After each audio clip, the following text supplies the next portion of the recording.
What's up, guys? Welcome back. Axel Toss here. About to get into the second match of this community coaching session. We got Devaince and Light in the lobby right now, and these guys were the second batch, basically to clear things up again.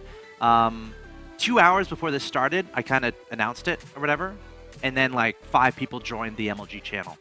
Those 5 people I sent to a different channel, and I gave them a riddle or a trivia question, and then the first 2 to answer it right were in the first match. Then an hour later, an hour before the show, I saw who was in channel MLG. I put them in a separate channel. I had a riddle trivia thing for them, and then the first 2 to join the channel with the answer are playing in this next game. Now the good news is the third match is up for grabs, so I'm going to give a trivia question to y'all. Stay tuned. That'll come to you after this match, and then we'll be able to know who's going to be in the third match. That being said, these 2 players, I'm going to ask if they're ready. We got a Platinum versus a Diamond. It looks like they are ready, so I'm going to start the game. It's going to be Devaince versus Light. Protoss versus Terran. The last game was a Terran versus Zerg. Won by the Terran player. Very nice play. But that was more like a Diamond Masters type level. This is going to be a little bit lower. Platinum, Diamond. And I think for the next one, we're going to do like 2 silvers. Wait, is that Platinum or is that silver? See, I don't even know. So for the next match, it's only going to be open to silvers and golds. How about that? To get that lower level action in so everyone can learn. So if you're silver or gold, keep your ears perked and your keyboards ready. The trivia will be related to MLG. It'll be trivia about MLG or something. We'll figure it out. But anyway, here we are in the match number 2 of the evening. The bottom right-hand location, we have the brilliant player, Red Protoss, Devaince. I hope you guys have your streams muted, Mr. Devaince and Mr. Light. Hope your streams are muted. Are they muted? I don't know how to verify. No, they both said they muted their streams. Devaince is the Protoss player in the bottom right. Akalon Wastes. Terran players in the top left. He's Light. Not to be confused with the team. And considering you guys are watching the VOD right now, good job in this game. Hopefully you learned something from this commentary. Because you're awesome at StarCraft, and I know you can make it to the next step. I know you might be Diamond, you might be Platinum, but you are very close to Masters, and you are good enough to make it happen. So keep on laddering, keep on practicing, and keep on getting better at StarCraft too. All right. So, Akalon Waste. Let's talk about the map a little bit. It's a pretty standard map. It's one of those that everyone kind of knows at this point. The biggest characteristic, I would say, the 2 biggest characteristics. Cross positions, so only 2 spawn locations. Also, 3 bases are relatively easy to hold. 3 bases are relatively easy to hold. So you see a lot of macro games, and a lot of it comes down to big engagements in the middle, making sure your units are positioned properly. And of course, that scary medevac timing, or that scary Marine Marauder timing that Terrans throw at Protoss, which we should see. I like, that's pretty much what Terrans do these days. But what something else Terrans can do is the early gas shenaniganry stuff. See if he's up to that. No gas just yet. So this looks like it's going to be a barracks expand for Light on the low ground. Also sending an SCV across the map. Meanwhile, our Protoss hero Devaince. Let's see, are you doing anything wrong? I don't think so. Gas timing is fine. The idea being as close to 16 as possible on minerals, and when your core is done, you want 100 gas. So right now you have 116, so you're good. And you want the 100 gas to... Oh, you're going to be supply locked here. Are you? Yeah, I think you are. Oh, no, that's your third pylon. I thought that was your second. Yeah, I think you are, actually. Yeah, because right now you have 100 gas, you have 100 minerals, Mr. Devaince, and you're 25 out of 26. So having a mothership core right now would be great, but it looks like let's see, you started with a stalker. Okay, this pylon should finish right when this pro finishes, so this looks fine, actually. Mothership core right after that Nexus, getting the stalker out, chrono boosting it. I'm okay with that, because then you can start dealing with an SCV or any scary Reapers. Some players, though, will get an expansion, like not even build a gateway unit, not build a mothership core. They'll get an expansion on 21. Something you can do, Protoss players at home, when your Cyber Core's in production, start your Zealot, and again, it's constant probe production. Start your Zealot, and then send your probe to the natural. at like your 21st probe or your 20th probe. You want to build it on 21. But you'll be at 23 supply because you make the Zealots. The idea is you send your probe down there, and if your opponent makes an engineering bay, you let your Zealot finish. And then you can kill the engineering bay without too much trouble. If he doesn't build the engineering bay, you can cancel your Zealot and get the Nexus down a little bit faster. So this is fine. Zealot, Stalker, Mothership Core expansion. A bit safe, very safe, but obviously the Nexus is going to be a little bit later than if you went for the Nexus on 21. SCV taken out. Now let's see, what are you up to, Mr. Light? Let's see what you've looked at. Okay, you've seen 2 gases, a gateway, a core. You didn't see an expansion. Next time, I wouldn't put your SCV here. Maybe sneak your SCV over here or something. Maybe up here. Maybe back here. Because you really want to scout the existence or lack thereof of that natural expansion. If you can know if that exists, you can know what scary stuff you have to prepare for or what you don't have to prepare for. So right now, if you saw this Nexus, you can be like, all right, my opponent's playing economically. I don't have to worry about any, Stargate shenaniganry. I don't have to worry about Dark Shrine. Whereas right now, you're kind of in the dark as far as not necessarily knowing about that expansion. But look at this. I love this. Light, why are you so good? Giving yourself the light, spotting that Nexus, and now you can know exactly what's going on. Looks like Mr. Devaince is poking forward a little bit. I guess I'm fine with this. Spotting that expansion. Something that you got to be really careful with is if they do some sort of Widowmine opening. I'm not sure if you probe scouted, so I don't know if you could necessarily know that he wasn't going for a one-base build in the early part of this game. So it can be a little bit dangerous sending your Zealot, Stalker, and Mothership Core across the field if your opponent's going for some sort of scary, again, I don't know, proxy factory, Widowmine stuff.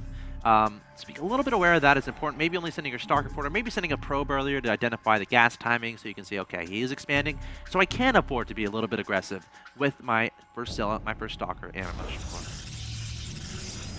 Kind of want to look at the production here. It looks like both of you guys are staying on top of workers, which is great. Really proud of you. Workers are great. Adding on your robo, that's fine. Adding on your 2 gateways, very nicely timed. Everything looks very good here for you, Mr. Devaince. Adding on your 2 gases, very nicely timed as well. A fast robo bay, I'm okay with that. At this point, I would start thinking about getting a forge. You don't have to do it, but not only for cannons, but for being able to start upgrades. It's nice to have a forge at around the 8-minute mark, I would say. 7:30, 8 minutes is when you want to put that forge down. You're going to get a little bit of extra money. But that's fine. You're doing everything really nice and tasty. I assume you're going to go for Colossi. There's a double forge. Okay, that's perfect. That's perfectly fine. Everything looks very good for you, Mr. Devaince. Now, double forge is a little bit risky. A lot of resources and upgrades, but to each their own. If you can micro, you can handle it. You're going to do fine. Meanwhile, Light, you're getting a 3rd command center. That's great. Any engineering bays? No engineering bays just yet. Okay, there's your first one coming down. Looks like you are going to scan. Oh, and you scan his double forge. You scan it. That was a great scan, Light. That was a great scan. You're going to scout his robo. You're going to scout his robo bay. You're going to scout double forge. So you're going to know exactly what's happening. So obviously, you're going to be like, okay, I got to worry about Colossi. But there's also timing here where he's investing a lot into 2 forges, Colossi. So that's 1-1 that's going to be on the way. Thermal Lance potentially, and Colossi. There's a little bit of a timing there where you might be able to get some stuff done because your opponent is investing a lot into some stuff that's going to help him in the future and is not helping him right now. The thing is, though, I'm not sure if you're set up for a push. I wonder how good it would be if you're hitting like 10 seconds, 20 seconds ago with these Marines. I wonder how good that would be. I'm not saying go on, I'm just saying poke a little bit. Before his Colossus get out, and while he has all this stuff on the field, it's not really doing anything. Something to consider, something to potentially try to incorporate in future games. I'm fine with the faster, that's great. I would add on a 2nd engineering bay though, considering you spotted his second forge. I certainly wouldn't disagree with that decision. Or at the very least, time your 2nd engineering bay and armory to finish when this +1 finishes. So you can get started with 2-1 right away. Because you can identify, okay, he is double forge, he's going to be chrono boosting them, and since I'm not taking advantage of the timing where I can potentially kill him before those things finish, I'm going to have to deal with a Protoss army that has better upgrades than me as the game goes along. Are you listening to the stream, or are you just good at StarCraft? Okay, so you're getting the faster, that's fine. I like that strategy decision. And both you guys are actually playing pretty good.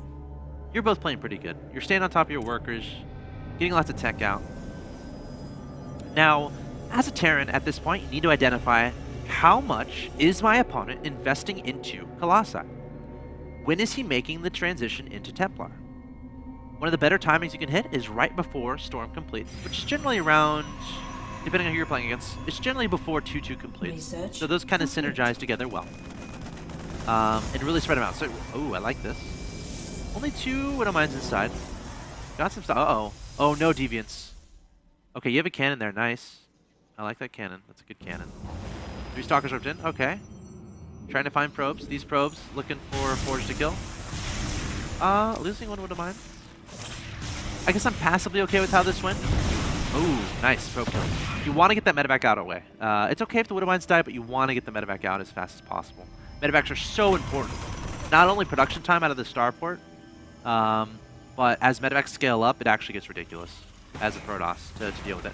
I like the addition of the second starport because Light here, he did identify that his opponent was had about 3 Colossi, so he understands the importance of continuing Viking production and continuing medevac, basically medevac and Viking production. It's much easier to do that with 2 starports than just 1. I'd like to see a 4th base fairly soon from you, Mr. Terran. I would like to see that. I mean, you have some time. The window is soon. But I would like to see that fairly soon. Also, you need to identify this Templar Archives. Sending a drop in. Let's see where it is. I'm looking for it. Where is it? Okay, am I blind? Where's Templar Archives? I must be blind. Oh, here it is. So you need to identify that. You need to spot if your opponent's continuing with Colossi or going into Templar. Because if he's going into the Templar, you need Ghosts. That's an absolute must. Nice little drop here at the 3rd. Ooh, and I love this. Counterattacking to the natural.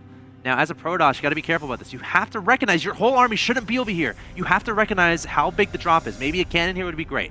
Maybe a Templar. Now that High Templar are done, maybe just like 3 Stalkers. You know it's only 1 medevac, so you don't have to worry that much about it. An Observer in this area would do. It's like a terrifying feeling as Protoss. You need to know where your opponent is. I like this Observer. There's a scan. Okay, how many High Templar are here? You see High Templar, so you know. Oh, you see him making it into, that's huge. If you see him making it into an Archon, you know you have a timing where Storm isn't done yet.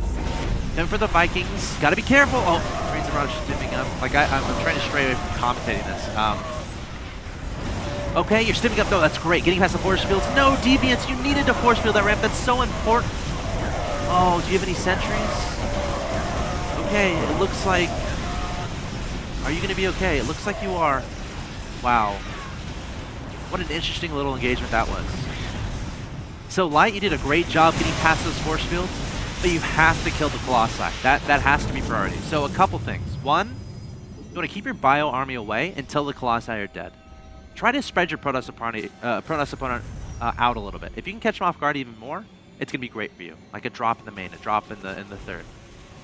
And a 4th base should definitely be down for you, Light, right now. We should have a 4th base from you. Also a Ghost Academy. Okay, you do have a Ghost Academy. Good job. From a Protoss point of view, you handled that pretty okay. Force fields need to be on the ramp. Photon overcharge, potentially maybe even a Time Warp to keep the Marines and Marauders from sprinting forward as fast as they did. And the important thing is back your Colossi, back your army up. You want to back your army up so the Vikings extend ahead of the Marines and Marauders. And once the Vikings extend ahead, you can take them out, and then your Colossi, you can preserve their lives. I like the Stalker count to a certain extent. Maybe a little bit too much, a little bit too many. But I don't mind that too much. I don't mind that too much at all. Let's look at income. Harvesters are still good. Upgrades, we got I think 3-3 for the Protoss. You're pretty far ahead of the Terran, which is good. So, Mr. Protoss, you might have a timing here. Identifying the timing of this 4th is good. Very important. This is what you can do. Once you're on full 3-base saturation, get some Templar. Yes, you do have Templar. That's good. Hit before he gets a large amount of Ghosts on the field, and hit before his 4th gets up. Maybe utilizing counterattacks. Having a pile on left hand side of the map. Oh, he's going for High Templar. I like this. Light, you got to be careful when you're doing stuff like this. Sure, you kill the 4th, but are you going to have to forfeit your entire army? Because you're kind of trapped. Looks like you are picking some guys up, keeping the Vikings alive. But I'm not sure, Light, you're kind of committing yourself pretty hard here. I like it. You're trying to get as much damage in as possible. You denied the 3rd base. A great position behind the middle lines. I love that. And Devaince, you got to be careful. Not a gigantic reason to sprint in there. It's tricky. I think you handled this fine overall. One Marauder staying alive. 3-3 is going to finish here. So let's see. What do I want to talk about now? Both of you guys are actually playing fairly solidly. Now, about that early attack too, Light, maybe if you waited for 2 more medevacs and 2 more Vikings, that push might be much, much stronger. Because you hit when Storm was about 10%. If you hit when Storm is about 60%, that's fine. The point is he doesn't have Storm and you have more units. Ooh, DTs. Don't overinvest into DTs. You got to be really careful about that. But this looks very good indeed. Ooh, scan's going down. Oh, DT's being sent everywhere. Okay, you do have a couple turrets over here. I like that. No turrets in your main. It's a pretty cool decision here by you, Mr. Devaince. Sending those DTs to distract and then attacking up the gut. Distraction is so important in this matchup. At the very least, you can just back up. Oh, look at those SCVs. They're asking to be Colossi. Colossi? That's a word. These EMPs, as a Terran, you've got to identify these ghosts, get those EMPs down, but it looks like the Protoss has too much. The engagements are too good, and this is a really good timing too. There's the GG. Wow, pretty cool game there. Fairly even, in my personal opinion.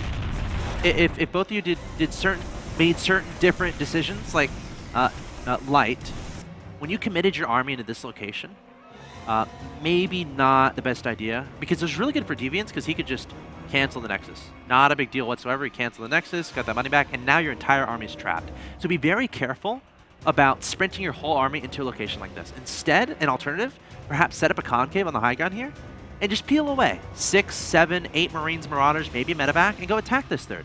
There's no real reason to commit your whole army to this location. Because if your opponent wants to engage that, either A, they warp in over here, so you want to target down pylons, or B, they try to advance through this location to that point. And in order to go to that location, they have to come through here. So if you had a nice concave up here and was receiving of him, using Vikings to poke against the Colossi from the high ground, looking for those high Templars for EMPs and whatnot, then it would have been a much better situation for you. As for Devaince, what do I want to say? Solid overall game plan, I think. Solid overall game plan, solid opening. Got to be careful with the DTs, but I think that might have won you the game in a sense, but you were ahead, and DTs are something that can kind of put you behind. So just being very careful with that. Again, I don't mind that much. Handling that engagement a little bit better, like the force fields there a little bit better, backing up your army as much as possible, staying away from the bio, incorporating Time War from Photon Overcharge. But I think that's all I have to say. Yeah, that's all I have to say about that game. So now, third match is up for grabs, and we're going to decide who's going to do it right now. So I'm going to go to a channel first, and I'm going to give you trivia. Lennox, do we have a trivia question? I'm asking my director. Ah, okay, give me the answer in my ear. What? Yeah, give me the answer so I can go to the channel. I'm talking to him. Okay. All right, guys. The trivia question is, let me join the channel first so I can verify who's there first. Pay attention. Get ready. Get ready. How do I join a channel? Oh, there we go.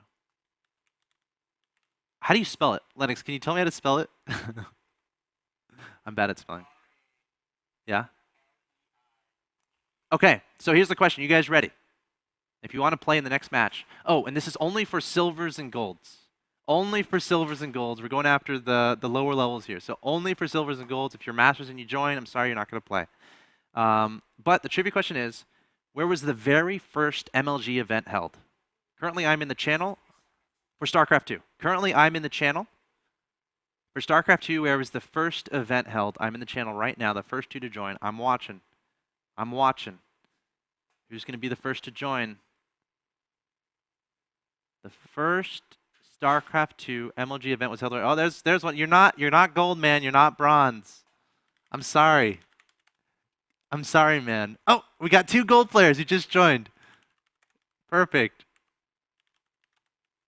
All right, guys. We have our 2 players for the next round. So thank you for participating. The answer was Raleigh. The answer was Raleigh. Guys, when we come back, we're going to have some more StarCraft 2 casting and coaching. I'm Max and Toss. Stay tuned. See you in a bit.